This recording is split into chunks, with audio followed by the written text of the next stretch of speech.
And this is Check It at the Round Table, where we discuss movies, books, music, and stuff. Today, we are discussing Plus and Minus episode 10, peeps. I don't know how you guys felt about this episode. I know it aired quite a while ago, but Anna's been really busy. As you can tell, my house is a little disorganized as I'm in the middle of packing. But anyway, episode 10 kind of gave the same vibe as most BL drama series in Thailand's episodes 11, if you know what I mean. In this episode, Fu Li Gong and Jing Xiao go to the baseball arena to play some baseball. And Fu Li Gong, or Jing Xiao, shouts very loudly, "I am really, really glad you like me, Fu Li Gong." And he then goes and gets ready to have Fu throw him the ball as they're pitching back and forth.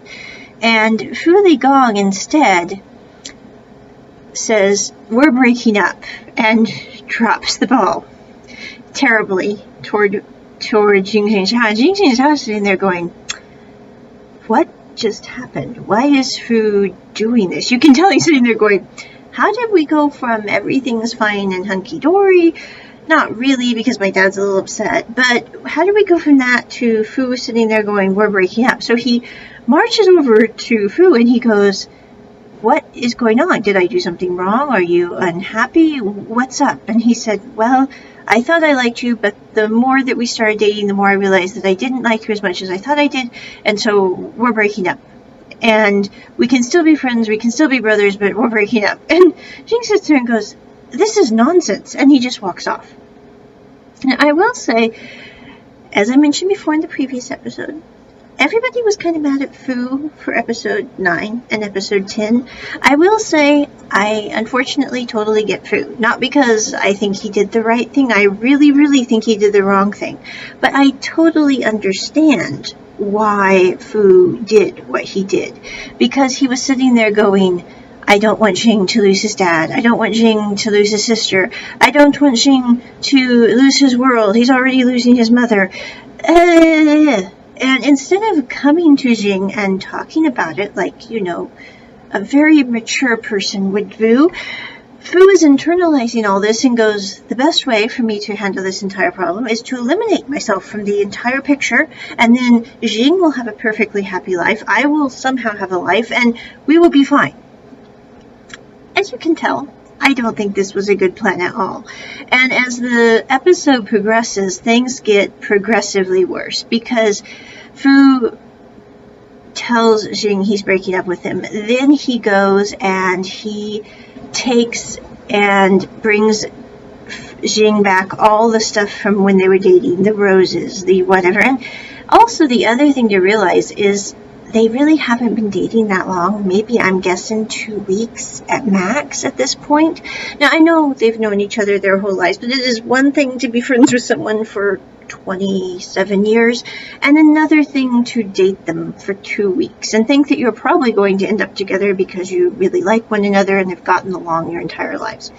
So, anyway, Fu brings Jing his stuff, and simultaneously Jing gets a call that his mother has died, and he goes with his father and his sister to bury his mom. So when Jing comes back to the apartment that's his, Fu is there with all his stuff. The timing sucks brick. I will be the first to admit it's like terrible timing.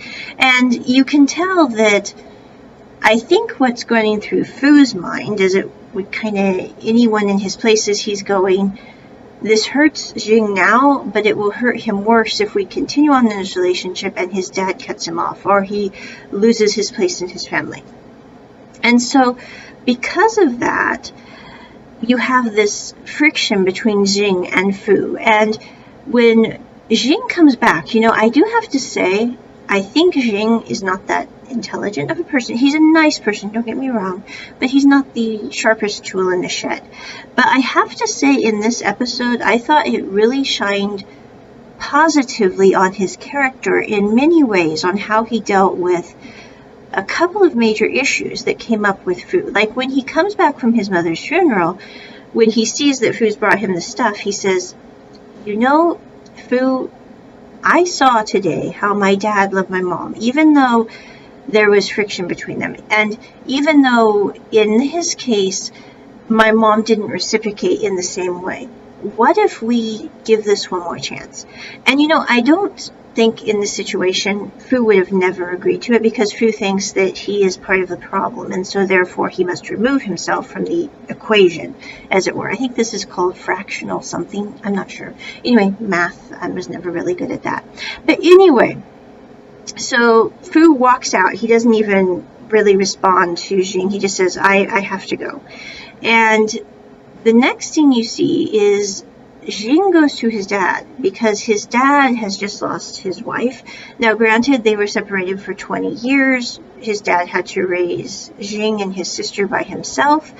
And yeah, time has passed. But it was still the person that he cared a lot about. And when Jing goes and sees his dad, he says, Dad, I'm sorry that I didn't honor the woman you love so much, even though she really wasn't a part of my life, even though she really wasn't part of my sister's life or your life for these 20 years. I still should have shown her more respect because you loved her as a person. And so he does apologize to his dad, and then he goes at this same day, I believe, and he goes and meets Fu at the same baseball arena. And he says, Fu, when we were dating, I felt like I had gotten the high marks in class because it was so good to be with you in that kind of relationship. And that was really good. And Fu says, well, we'll still be really good friends. We'll still be brothers our whole lives. We just can't be romantically involved because that kind of relationship isn't going to work. I have thought this through to the nth degree. It's not going to work.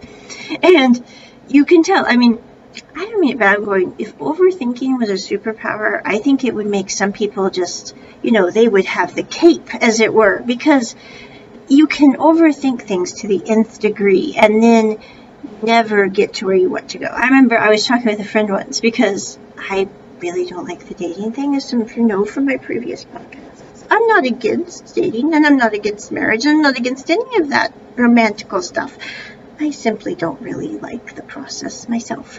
But anyway, I was talking with a friend once, and they're going, the problem is that you have the element of uncertainty when you're dating. I went, that is true.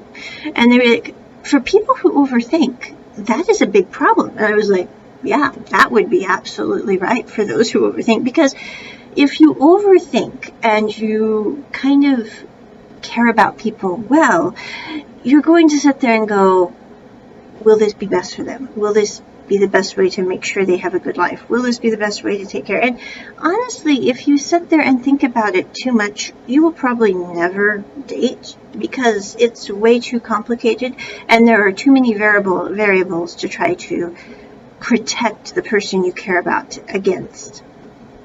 And so I think with Fu, he really did, as he said, think about it thoroughly, and he just cannot see a way to make this work. And I think that with Jing, he doesn't know how to get past that barrier with Fu going, and Jing sitting there going, I'm here, it's okay, can I hold your hand? No, okay, that's not going to work. So at the end of the day, Fu and Jing go, they're at the baseball field, and Jing starts to walk off, but as he walks off, he throws Fu a baseball that has forever plus a minus on it. And he says, Fu, I will never forget your love and care for me. No matter what happens between us, that's going to stay with me. And then he just smiles and walks off. And it reminds me of, I have never seen the whole series. It's on my watch list, and this autumn, I'm taking a massive vacation. I should probably get all this podcasty thing all cleaned up and nice that time. Who knows? Anything could happen. But I'm hoping to watch Sodus and Sodus S. But I have seen part of the end of Sodus S. And there was a quote between Kung Bob and, I can't remember the name of the other character. I'm sorry. But anyway, the two main characters. And the one character says to Kung Bob, what if you knew we were going to break up? Shouldn't it be better to break up now than to wait until later after we've invested more of our lives, more of our time together to break up then? And Kung Bao looks at the other character, Arthreet, that's his name. I knew it would come to me. Okay, Arthreet, the guy who likes pink milk. But anyway, he says, no, Arthreet, it wouldn't change how I live, how I care, what I do. Because even if in the future we would break up, I would want you to know that I cared for you fully every step of the way in our relationship. And if we did leave, if we did separate, I'd hope that you would know that I would smile at you and wish you the best, and we would move on with our lives. But that is how I'd want to break up. And I was reminded of that snap quote from So Does S when I was watching Plus and Minus episode 10, because as Jing is leaving Fu, he knows that it probably isn't going to work out, that Fu has painted his brain into a corner that he just can't process, and Jing does not know how to get him out of that corner. And he's sitting there going, it's probably over, but I'm still going to let Fu know that I will forever care about him. And he leaves smiling, which some people go, why is he smiling? But he's not smiling because he's, ecstatic that he broke up with the person he thought he was going to end up with for the rest of his life. He's smiling because he's sitting there going, it was good, and I'm going to think about those things instead of the bad things that are currently happening. Now, after Fu and Jing break up, Fu ends up going to the bar that Jing usually goes to and has a couple of gin and tonics. And Nikita's there, and she's talking with him. And she says, are you two really broken up? And before he goes to the bar, let me just segue back here just a moment, he goes to pick up his laundry and ends up picking up Jing's laundry because the laundryman, Lele, Mr. Lai, doesn't know that Jing and Fu have broken up, and Fu doesn't want to go into that whole conundrum with him, so he just picks up both their laundry. But as he's there, he notices all the coffee paraphernalia that Yuki had gotten Mr. Lai and the table, and Mr. Lai sits there and goes, oh, Yuki got this, and it's going to be here for a little bit. And Fu looks at Mr. Lai, he goes, I think this is really nice. I think having coffee and the laundromat is a really good idea.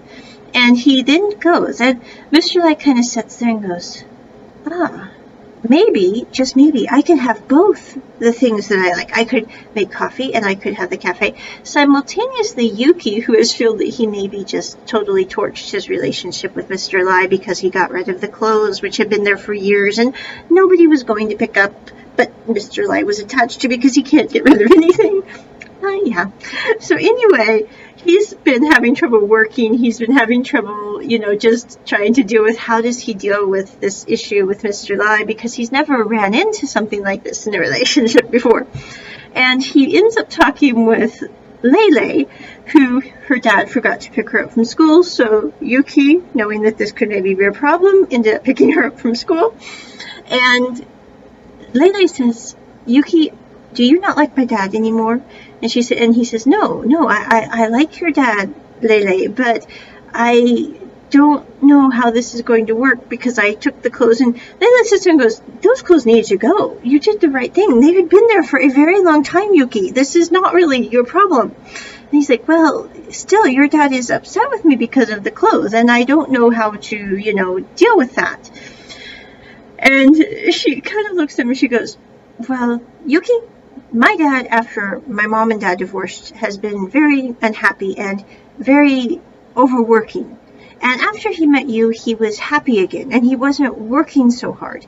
And so will you please give my dad one more chance? And it's very cute to see Yuki and Lele talking to one another, because I love how Yuki and Lele, Yuki really doesn't act like she's a kid. He's just like, yeah, Lele, da-da-da-da-da.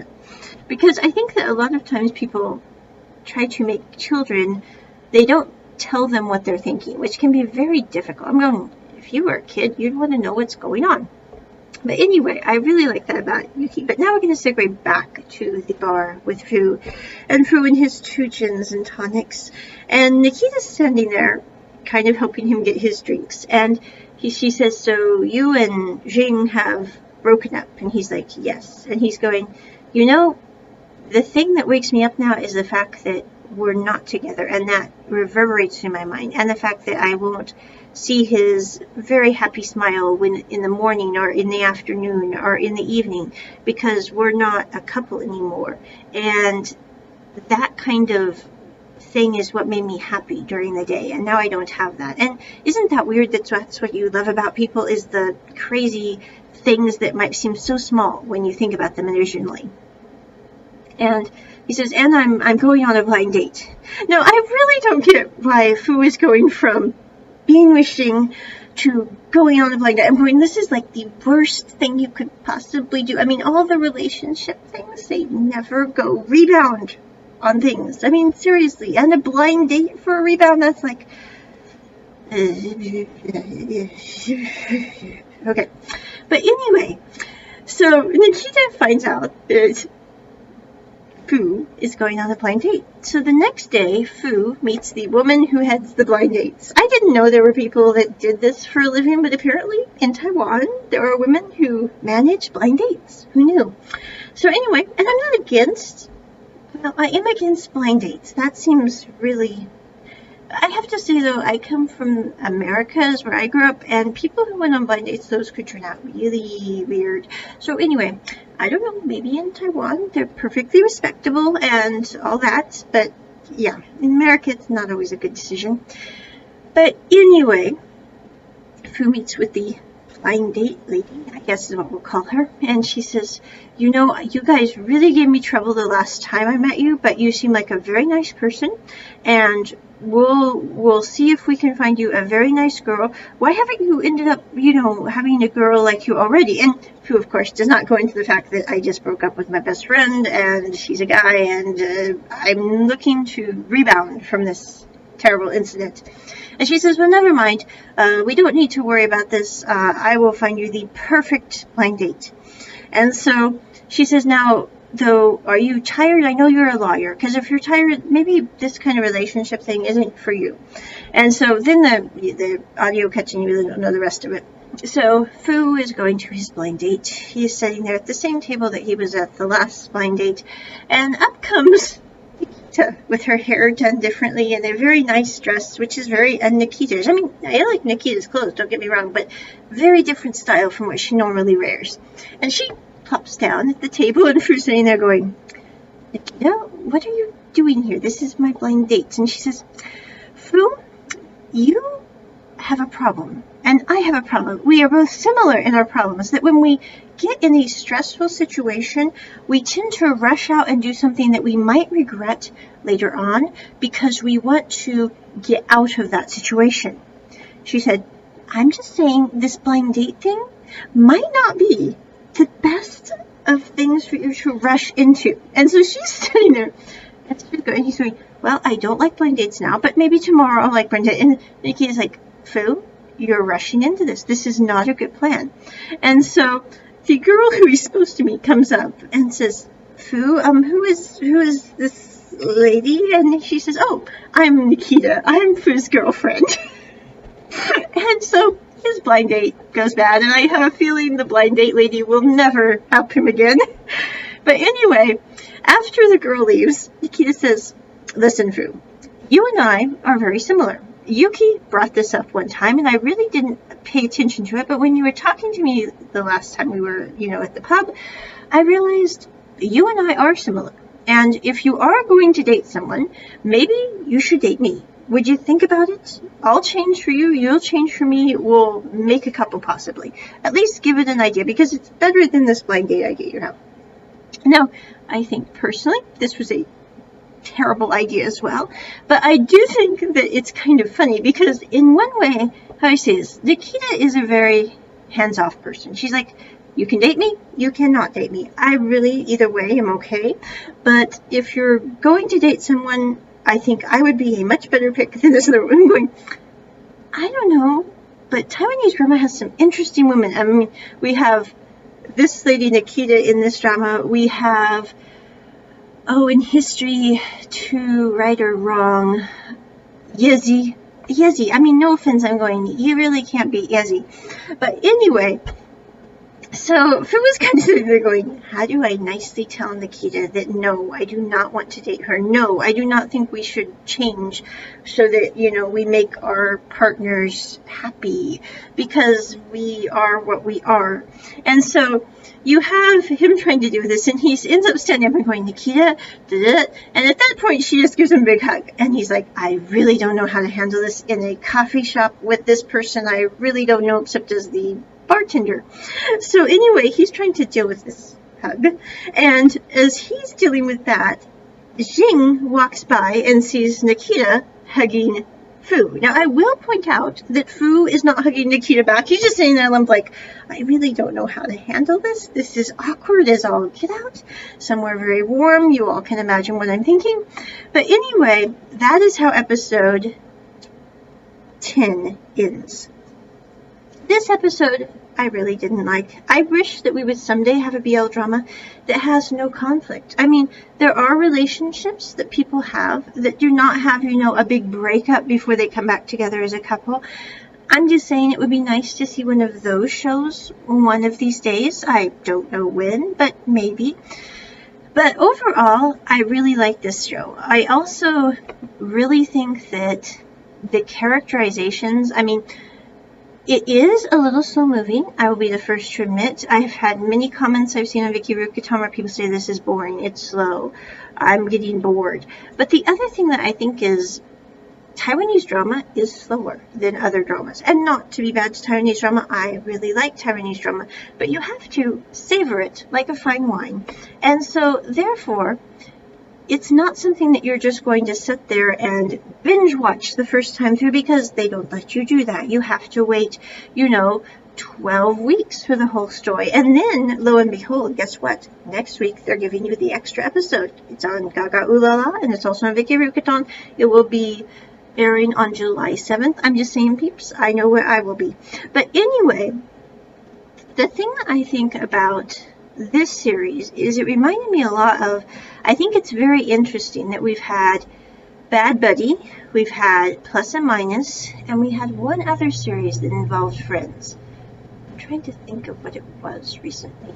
It will come to me. But anyway, where you have people who they've known each other their whole lives, and then they decide to be a couple. And lo and behold, it works out surprisingly well. Now, I will say, in real life, I do not think everyone should be rushing out and ending up with their best friend or frenemy. But in the storyline, it makes a lot of sense. The people know each other. They have that camaraderie built. They also have each other's backs. They know what they're going to do and how they're going to live. Now, I will say that the thing I find interesting is, I was actually just researching this recently, but in Western culture, a lot of times, I don't know about Asian culture, but Western culture, people tend to try to change themselves for their partner, which in these storylines would not work at all because they've known each other for years. They're not going to change. They're going to continue to be the same people. I was actually having a conversation with an acquaintance of mine about this because they were like, well, people need to change themselves to be who they need to be for their partner. And I'm going, if you have to change yourself to the point that you can't really recognize who you are, then maybe you're with the wrong partner. Maybe it's better to, be with somebody who appreciates the fact that you really like Star Wars, or you do not like, sci-fi, if that's not your thing, and to be okay with it, and to know that if they like sci-fi, they can go, to the theater and watch the marathon sci-fi show. It's okay. But I think that people who think that you have to change yourself for who you need to be as a partner, in many ways, I think that's the thing that I noticed the most in this episode, was when Fu Ligong and Nikita thought that they needed to change themselves to be who they needed to be for their partners in the future, or to be who they need to be to help their partners. In the case of Fu, thinking that if he changed the fact that he cared about Jing, that maybe Jing would have a better life. The moment that we change who we are, how do you say this? If we have bad habits and qualities that we really should consider changing, I think it's perfectly good to change that. But we shouldn't change that for another person. We should change that for our own enlightenment, as it were. Because really, at the end of the day, it's not that we shouldn't do certain things. Like, I mean, how do I say this?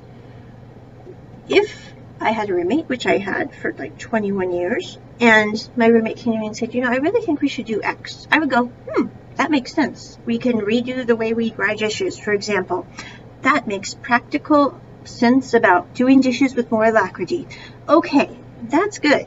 But if someone came to me and said, I really think that you should give up wearing all your Sheldon t-shirts and your Comic Con t-shirts because those are not as attractive as the Vera Wang outfits like I'm wearing now, I would say, well, nah, I'm going to continue to wear my Sheldon shirts and my Flash shirts and my Comic Con shirts because I like them and I really don't care what other people think. They make me happy, which in turn makes me smile more.